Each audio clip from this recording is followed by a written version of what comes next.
আল্লাহ রাব্বুল আলামিন বলেছেন, ওয়া মাইয়া তাওয়াক্কাল আলাল্লাহ ফাহুয়া হাসবুহ, যে ব্যক্তি আল্লাহর উপর ভরসা করে, তাওয়াক্কুল করে, আল্লাহ রাব্বুল আলামিন তার জন্য যথেষ্ট হয়ে যান। সুবহানাল্লাহি ওয়া বিহামদি। তাওয়াক্কুল শব্দটা আসছে ওয়াকলুন থেকে, ওয়াও কাফ লাম। তাওয়াক্কুল শব্দটা হলো আরবি ভাবে তাফাউলের মাসদার।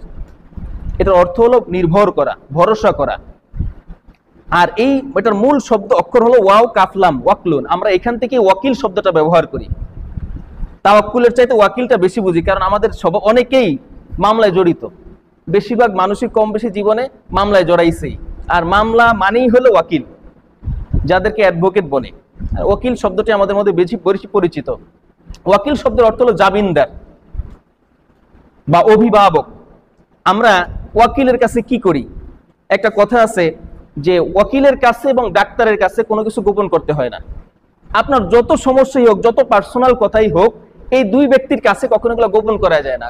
আপনি ওয়াকিলের কাছে গেছেন, গিয়ে যদি আপনার ঘটনাটা সম্পর্কে কিছু তথ্য লুকায় রাখেন, যে এই কথাটা বললে আমার ইজ্জত থাকবে না, আমি অপরাধী হয়ে যাব, ওকিলের সামনে ওকিল সব জেনে যাবে, এই কথা চিন্তা করে যদি কথাটা না বলেন, তাহলে ওয়াকিল আপনার পক্ষে লড়াই করতে পারবে না ঠিক মতো। এই জন্য ওয়াকিলের কাছে সবকিছু খুলে বলতে হয়। আর আরেকজন হচ্ছে ডাক্তার।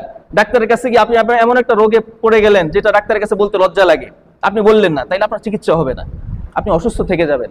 এই জন্য বলা হয় ওয়াকিলের কাছে আর ডাক্তারের কাছে কখনো কিছু গোপন করতে হয় না। ওয়াকিল হলো আমাদের দুনিয়ার জীবনে এমন একজন অভিভাবক, যার উপরে আমরা অন্ধবিশ্বাস রাখি। তাকে আমাদের কাগজপত্র, জমি জমা, দলিল, খতিয়ান, প্রমাণ আদি যত কিছু আছে সবকিছু তার হাতে তুলে দিয়ে তাকে বলি, আপনি যেভাবে হোক এই মামলা থেকে আমাকে খালাস করে আনবেন। বলি না, যারা মামলায় পড়ছেন তারা, যিনি আসামি তিনি কখনো নিজে কোর্টে কথা বলতে পারেন না অনুমতি ছাড়া। যা কথা বলার ওয়াকিলের মাধ্যমে বলতে হয়, তাইলে সবকিছু ওয়াকিলের মাধ্যমেই করা লাগে। তো এই জন্য ওয়াকিলকে আমরা সবকিছু বলি, এই জন্য তাকে বলা হয়েছে অভিভাবক, ওয়াকিল। ঠিক এই শব্দটা থেকে আসে তাওয়াক্কুল, আল্লাহর উপর পরিপূর্ণ ভরসা করা। আল্লাহ রাব্বুল আলামিন বলছেন, মাইয়া তাওয়াক্কাল আলাল্লাহ ফাহুয়া হাসবুহ, যে আল্লাহর উপরে ভরসা করে, নির্ভর করে, আল্লাহ তার জন্য যথেষ্ট হয়ে যান। আর দুনিয়ার কোনো কিছুর মুখাপেক্ষিতা তার প্রয়োজন হয় না, কোনো কিছুর দরকার হয় না, কারো কাছে দৌড়ানো দরকার হয় না। সে চেষ্টা চালাবে আর ভরসা রাখতে হবে কার উপরে? আল্লাহর উপরে। আল্লাহ তার জন্য যথেষ্ট হয়ে যান। এটা কিন্তু আমাদের কথা না, এটা কার কথা? আল্লাহর কথা। আল্লাহ বলছেন, যে ব্যক্তি আমার উপরে নির্ভর করবে, ভরসা করবে, তাওয়াক্কুল করবে, আমি তার জন্য যথেষ্ট হয়ে যাব।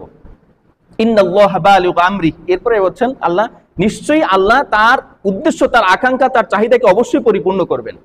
সুবহানাল্লাহি ওয়া বিহামদিহি।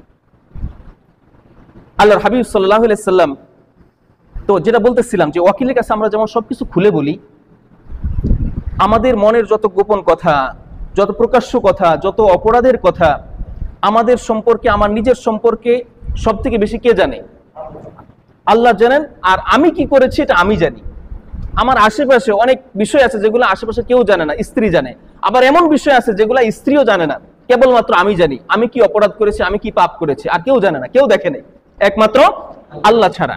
তো আমি জানি আমার সম্পর্কে যে আমি কি অপরাধ করেছি, আমি কি ভুল করেছি, আমি কি খারাপ কাজ করেছি, কি সগীরা গুনাহ কবিরা গুনাহ করেছি, কার কি ক্ষতি করেছি, কেউ না দেখলেও এটা আল্লাহ দেখছেন আর জানে কে? আমি জানি। সুতরাং এই সব কিছু মিলিয়ে আল্লাহর কাছে সারেন্ডার করতে হবে। তাওয়াক্কুল মানে আপনি যেমন ওই যে ওয়াকিলের কাছে সবকিছু সঁপে দেন, একেবারে তার হাতে তুলে দেন, ভাই সবকিছু দিয়ে দিলাম, আপনি এবার যেভাবে হোক আমাকে মামলা থেকে খারিজ করে নিয়ে আসবেন। ঠিক একইভাবে তাওয়াক্কুলও আল্লাহর উপরে এইভাবে করতে হবে। এরকম না যে আল্লাহর উপরে তাওয়াক্কুল করলাম আর মানুষের কাছে গিয়ে হাত পাতলাম, মানুষের উপরে ভরসা করলাম, এরকমটা না। পরিপূর্ণ ভরসা রাখতে হবে কার উপরে? আল্লাহর উপরে। বাকি চেষ্টা আমাদের চালিয়ে যেতে হবে। আল্লাহর হাবিব সাল্লাল্লাহু আলাইহি সাল্লাম বলেছেন, আস-সা'য়ু মিন্না ওয়াল ইতমামু মিনাল্লাহ। চেষ্টা হবে আমাদের পক্ষ থেকে, ওয়াল ইতমামু মিনাল্লাহ। আর পরিপূর্ণতার মালিক কে? আল্লাহ। পরিপূর্ণতা দিবেন আল্লাহ। তবে এরকম না যে চেষ্টা না করে বসে থাকবো আর আল্লাহর উপরে ভরসা করবো। এক সাহাবী, তিরমিজি শরীফের হাদিসে আসছে, এক সাহাবী আল্লাহর হাবিব সাল্লাল্লাহু আলাইহি সাল্লামকে জিজ্ঞেস করলেন, ইয়া রাসূলুল্লাহ, আমি আমার উট ছেড়ে দিয়ে আল্লাহর উপর ভরসা করব না উট বেঁধে রেখে তারপর ভরসা করতে হবে? আল্লাহর হাবিব সাল্লাল্লাহু আলাইহি সাল্লাম বললেন যে উট বেঁধে রেখে তারপরে আল্লাহর উপর ভরসা করতে হবে। আর আমি যদি উট ছেড়ে দেই, উট কি আমার গোয়ালের মধ্যে থাকবে? চলে যাবে। যে কেউ এটাকে হরণ করে নিয়ে যেতে পারে, যে কেউ এটাকে জবাই করে খাইয়ে ফেলাইতে পারে না? এই জন্য আগে উট আমার আস্থা বলে বাঁধতে হবে, বাঁধার পরে আল্লাহর উপর ভরসা করতে হবে। আল্লাহ, আমি এটা বেঁধে রেখে আসছি, এবার এটা হেফাজতের দায়িত্ব আপনার হাতে। একটা ছেলে পরীক্ষা দিবে, এখন সে পরীক্ষার খাতায় কিছুই লেখলো না, সে যদি আল্লাহর উপরে ভরসা করে, আল্লাহ কি তাকে পাস করাই দিবেন? আগে তার যতটুকু সাধ্য এবং চেষ্টা আছে এতটুকু দিয়ে তাকে পরীক্ষা লিখতে হবে, এরপরে খাতা জমা দিতে হবে, এরপর আল্লাহর উপর ভরসা করতে হবে যে আল্লাহ আমার যতটুকু চেষ্টা ছিল, পড়াশোনা করেছি, পরীক্ষা ভালোভাবে লেখার চেষ্টা করেছি, এবার রেজাল্টের মালিক কে? আল্লাহ। এরপর আল্লাহর উপর ছেড়ে দিতে হবে যে আল্লাহ আমাকে ভালো রেজাল্ট দান করেন। বুঝা গেল? তো আল্লাহ হাবিব সাল্লাল্লাহু আলাইহি ওয়াসাল্লাম বলছেন আগে উট বাঁধতে হবে, এরপর তোমার আল্লাহর উপর ভরসা করতে হবে। কারণ উট বাঁধছি বলেই যে উটটা এখানে সহি সালামতে থাকবে এই গ্যারান্টি নাই। একটা ছেলে ভালো পরীক্ষা দিছে বলেই যে সে ফার্স্ট ক্লাস পাবে এরকম গ্যারান্টি, অনেক ভালো ছাত্র এ প্লাস পায় না, ফার্স্ট ক্লাস পায় না, আল্লাহ দেন না। আবার অনেক দুর্বল ছাত্র, একেবারেই দুর্বল ছাত্র, সে এ প্লাস পেয়ে যায়, ফার্স্ট ক্লাস পেয়ে যায়। কিভাবে? আল্লাহর উপর ভরসার কারণে। আর এটার মালিক কে? আল্লাহ। ভালো পরীক্ষা দিলেই ভালো রেজাল্ট হয় না, প্রকৃত রেজাল্টের মালিক কে? আল্লাহ। এটা আল্লাহ দিবেন। এই জন্য আল্লাহর উপরে পরিপূর্ণ ভরসা রাখতে হবে।